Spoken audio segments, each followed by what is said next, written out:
So, in the last class we talked about electric fields which are generated inside this p-n junction because of diffusion of these majority carriers from one side to the other side and vice versa. So, that board is still here. So, we can talk in this reference. We have this p-n junction, this side is p side and this side is n side. So, when you have these acceptor impurities, you create lots of holes and those trivalent ions are sitting at the lattice sides. And when these holes move out, then those ions will have negative charge. Total charge was neutral, but then once this hole has moved there, those ions which are there, that those trivalent material that we have doped, they will give this negative charges. Similarly, on this side you have donor ions. So, the ions come with 5 conduction, 5 electrons in the outer orbit, and so those electrons are there, free charge carriers are there. But then when these electrons, these conduction electrons, when they move out, those ions, positive ions will be there and you will have this positive charge here. And then we take this approximation or this limit in which we say that the charges are constant in this region up to a width x1 here and a width x2 here. So, this is that rho versus x distribution, and then from here we calculated E versus x, and that was this. Now, today we will be talking of a potential difference across this junction. So, to calculate that, we have this electric field. Let us try to do in this region right to the junction. So, we have this expression here. The electric field, total electric field is given by this expression here. This is the one. So, this total electric field is minus rho 2 over epsilon and then x2 minus x. It is this straight line. This is straight line here. Okay, so now let me erase the other parts. So, you know the basic definition of a potential difference. This is dV is equal to minus E dx for one dimensional case, and so here it will be rho 2 over epsilon and then x2 minus x and dx. So, if I integrate, you get V is equal to rho 2 over epsilon then x2 minus x square by 2 with a minus sign because you have negative sign here and plus some constant. And that constant can be evaluated by just choosing a point for V equal to 0. So, we take this junction point itself, x equal to 0 itself, as the point where V is 0. That is our choice, you know that.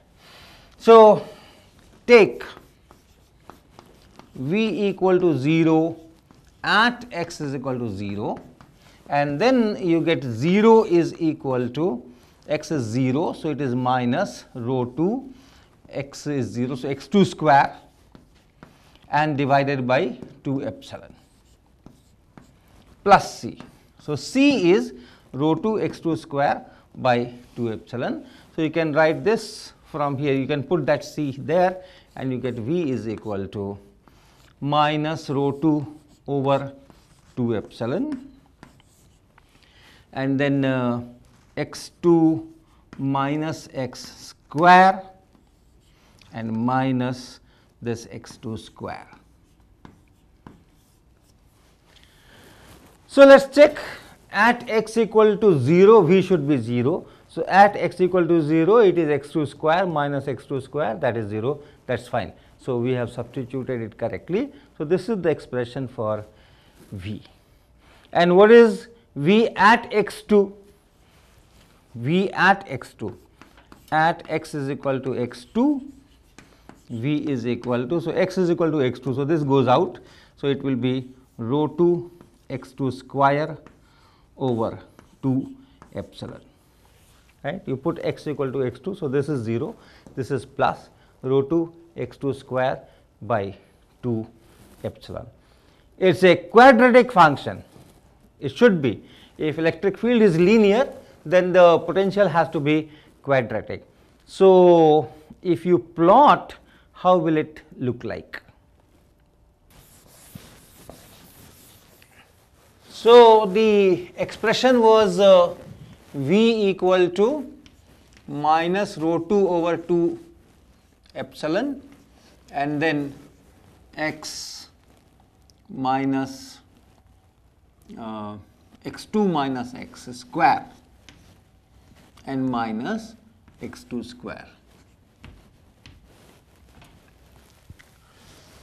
So at x equal to 0, this is 0, and x equal to x2, it is at x equal to x2, it is V equal to rho 2 x2 square and then divided by 2 epsilon, right? This is 0 here, and then rho 2 x2 square and by 2 epsilon.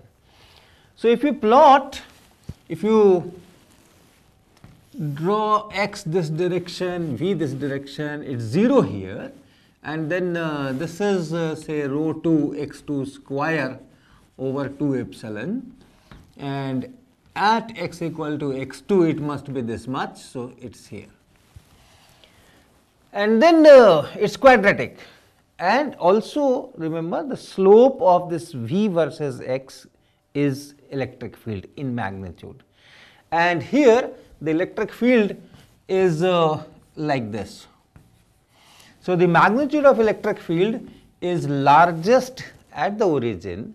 So v versus x should have largest slope at the origin, and then as the electric field decreases, the slope should decrease, and at x equal to x2, this slope should become 0 because the electric field is 0. So it should be of this kind.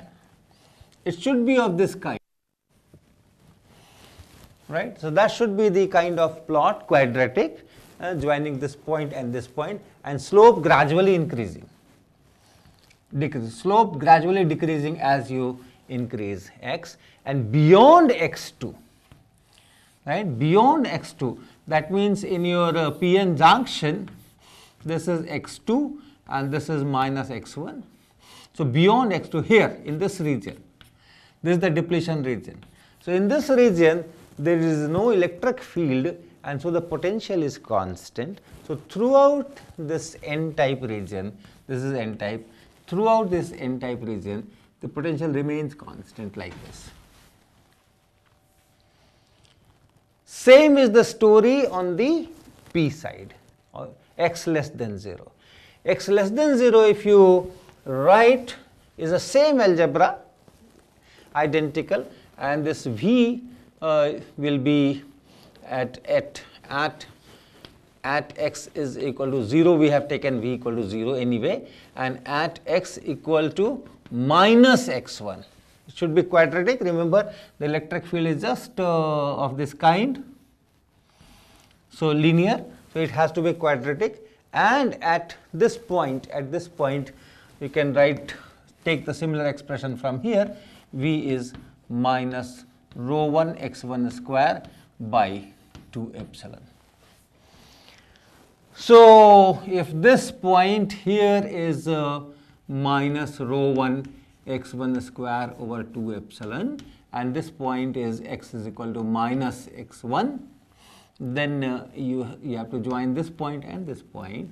So this comes like this, and then it turns, and here the slope should become 0, and then it should become constant. So that's the kind of potential variation across this junction as you go from p side to n side. So this is at a lower potential, this is at a higher potential. There is a built-in potential inside this material. No batteries, nothing, but there is a built-in potential difference here. And this difference is known as the potential barrier, This difference is the potential barrier. You give some name to it, let us say call it VB. So, how much is that VB? That VB will be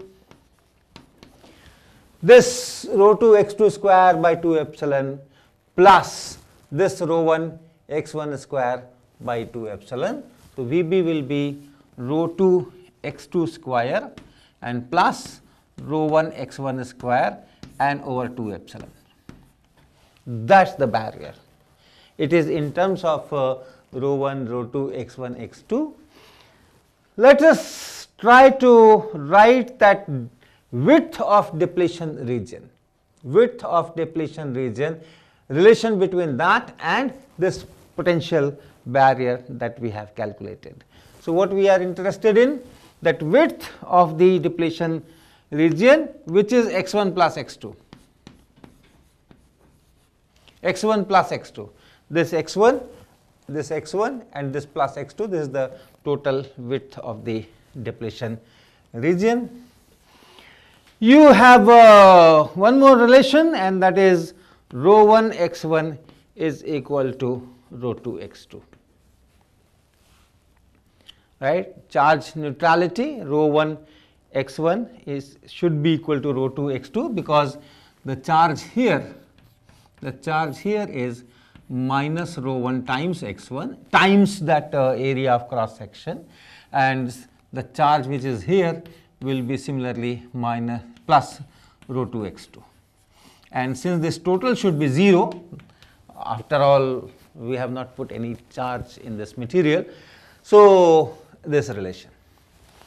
From these we can write capital X in terms of VB rho 1 rho 2, eliminating x1 and x2. So, first step is write this rho 1 x1 as rho 2 x2. Use this equation here. So, this is equal to, this VB is equal to rho 2 x2 square plus rho 2 x2 and x1, right. This rho 1 x1 is rho 2 x2 and one more x1 here. So, it is this, and you take rho 2 x2 common and you get x2 and plus x1, which is capital X. So, this is 1. Now, you have to eliminate this x2, and that you can do from here. This x1 and x2 are in inverse ratio of rho 1 and rho 2, and the sum is capital X. So, x2 will be rho 1 divided by rho 1 plus rho 2 and times capital X, and x1 I do not need that, but x1 will be rho 2 divided by rho 1 plus rho 2 and then capital X. Okay. If you add these two, what happens? If you add these two, you will have rho 1 plus rho 2 in the numerator, which will cancel this rho 1 plus rho 2 in the denominator, and it will be x. So, x1 plus x2 is capital X, this equation. And if you multiply this x2 by rho 2 and this x1 by rho 1, they become the same. So, rho 1 x1 is rho 2 x2. So, this is it. Use this expression of x2 here. What do you get? You have rho 2, you have capital X and then 2 epsilon, and then this x2. So, put rho 1, so rho 1 here, and then capital X, so square of this, and then divided by rho 1 plus rho 2. That is this VB, potential barrier. So, if you want to write capital X from here, this capital X will be, take this thing here and this thing down and then square root of it. So, it is 2 times epsilon rho 1 plus rho 2 divided by this multiplied by this VB here and divided by this rho 1 rho 2 here. All right. X square. So this will go here, 2 epsilon rho 1 plus rho 2 into Vb, and then divided by rho 1 rho 2 and then the square root. So this is it. So you have a relation between this depletion layer width and this potential barrier, but this rho 1 and rho 2 are coming here. Okay, can write this as 2 epsilon and then Vb and then 1 by rho 1 plus 1 by rho 2. These rho 1 and rho 2 are related to the concentration of impurities that we have doped, right? Because how are you getting charges in the depletion layer? In the depletion layer you are getting charges because you have put impurities. This is p side, so you have put acceptor impurities. Acceptor ions are there, right? When you diffuse boron, for example, or any trivalent atom in silicon, then you have created a hole there and then the ion which is there, and this whole thing is neutral. So same thing is here, same thing is here. Here holes are still there, holes are still there, and therefore there is a charge neutrality. There is a charge neutrality, and here the holes have migrated to this side and recombined with electrons, or electrons have come here and recombined. This charge carrier has gone. So those ions which are there, those will still remain there. The hole has moved and recombined and has gone away. Therefore, you have this negative charge. All right. So each acceptor ion which is sitting there in the depletion layer is giving you 1 unit of negative charge. So the charge density will be just E times and this density of acceptor ion. So this rho 1 here, okay, this charge density rho 1 here in this region is just E times Na. What is Na? Number of acceptor ions per unit volume, right? Number of impurity ions which I have doped here per unit volume. So that is Na, density, number density. And then each ion has this charge of minus E, and therefore this rho 1 is just E times Na. And similar is the story on this side. Similar is the story on this side. On this side you have put donor ions. If it is silicon, you have put pentavalent impurities here, and this pentavalent impurity comes with extra electrons. So those electrons were there, here also, and this whole thing was neutral, but from here the electrons have gone, and therefore those positive charges will appear here, those donor ions, each donor ions, and will give you 1 unit of charge, E plus E charge, and therefore rho 2 will be E times Nd, density of donor ions. And this expression you can write in terms of Na and Nd, because these are the quantities which are under our control. We dope things, so we know what is Na and what is Nd. All right, so what is the final expression?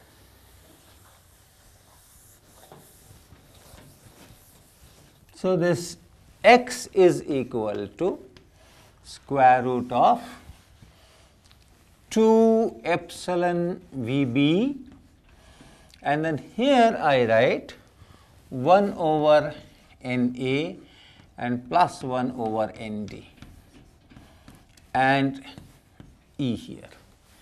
So that's the relation.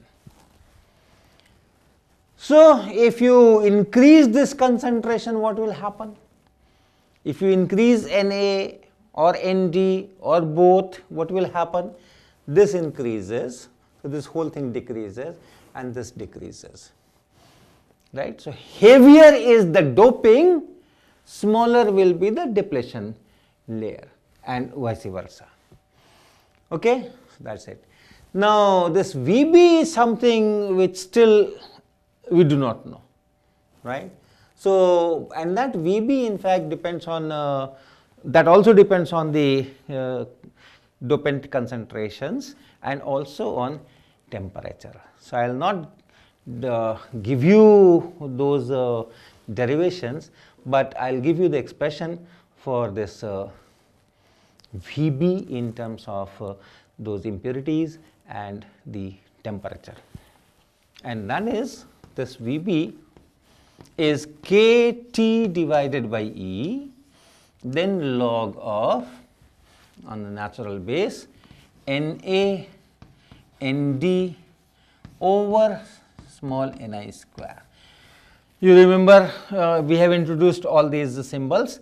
This is Boltzmann constant, this K into T, Boltzmann constant into temperature in Kelvin, electronic charge, Na, Nd are the densities of acceptor and donor ions, and this Ni is the Ni is just Ne and Nh, which are equal for intrinsic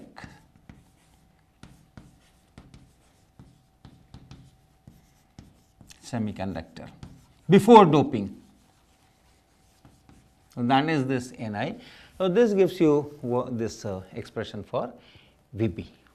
All right. So the next thing I will take up is the energy band diagram of this semiconductor, this PN junction, and the effect of this potential difference that is created, internal potential difference that is created on the energy band diagram.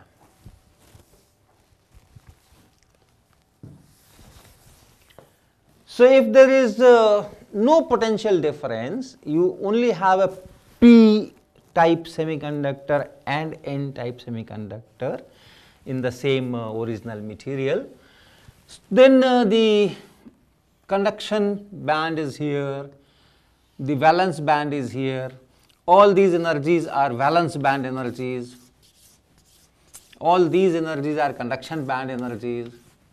So you have this bottom edge of conduction band here and the top edge of the valence band here. So same is the case with P type, same is the case with N type if there is no crosstalk between them. So the other side also is like this, same. So essentially what I am trying to do is I am mapping this area, this P side and this N side. If there is no diffusion, nothing, no internal potential difference developed, it's just this much is P type, this much is N type, and what is the conduction band, what is the valence band, where are those energies for this entire thing. If you draw it, it should be like this. But it doesn't remain like this because of this. On P side, the potential has gone down. So potential has gone down.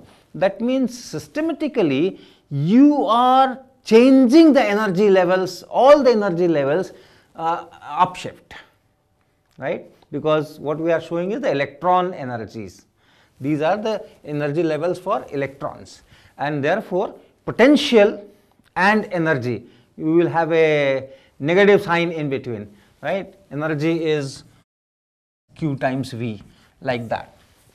So if you have a energy level somewhere and then this extra energy is imposed, right? So that much shift will be there.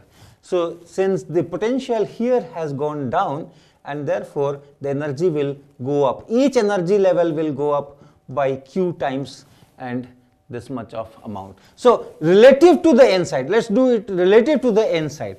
N side and P side, the energy levels are shifted by different amounts. So relative to the N side, what happens?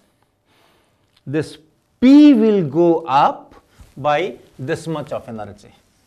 Q times energy, electron times E times VB. This much is the total shift in each of the energy levels which are there. So if I keep this here, each of these energy levels will be shifted up. Each of these energy levels will be shifted up. So my diagram should be rewritten, and I have to, this edge will now go somewhere here, and then you have all those energy levels. Okay. I am just drawing relative to that n side. It's not that it stays here and only this shifts and so on. I am only looking at the difference. Similarly, this edge of the valence band, that also shifts up by the same amount, and therefore it's like this.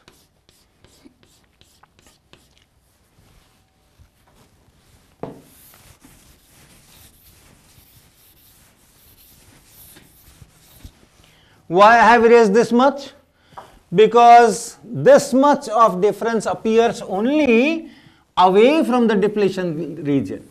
Let's say this is the depletion region, after which the potential is constant here, after which the potential is constant here. So this difference that I have calculated is from here to here. That means well on the left of the depletion layer and well on the right of depletion layer. So that is this. And inside the depletion layer here, when you see a gradual decrease here. That shift gradually decreases. So if I take this as the reference, the shift is this much here, shift is this much here, shift is this much here, shift is this much here, shift is this much here, shift is this much here, and shift is this much here. All right. So gradually it will come and join here, like this. Like this. So that's the kind of energy diagram you will have. These are your valence energies, valence band energies, and these are the conduction band energies.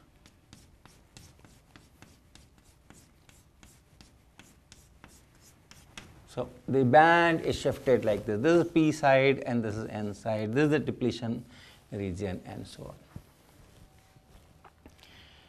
Now at this stage, I would also like to introduce a very important term qualitatively, and that is called Fermi energy. But that will be in the next lecture.